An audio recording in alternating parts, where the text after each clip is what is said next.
Hello guys, नमस्ते, प्रणाम। आज हम आप लोग को बहुत ही पारंपरिक गीत सुनाने जा रहे हैं, जो कि हमारे घर बेटी को गहना चढ़ाने जो भी लोग आते हैं तो उस गीत को हम लोग गाते हैं, जो कि बरनेत उसको बोला जाता है। वो गीत लगभग सारे लोग को बहुत पसंद आते हैं, तो आज हम अपनी आवाज़ में आप लोग को सुनाऊंगी। अगर आपको पसंद आए तो लाइक, कमेंट और सब्सक्राइब कीजिएगा। ओरी तारा ओरी हो तारा बैठे बरा रे नेतिया। अरे ओरी तारा ओरी हो तारा बैठे बरा हो नेतिया। अरे काढ़नाया पना हो पापा अपनी हो पुतरिया।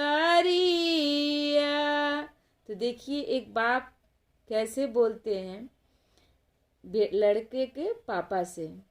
अरे पुतरी काढ़ता जी समाधि फाटेला हो करे जावा। अरे तब से अपना हो भैया काढ़ले हो बहिनिया।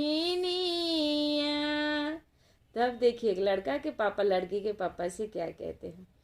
अरे काई खियावनी जी समाधि काई हो पियावानी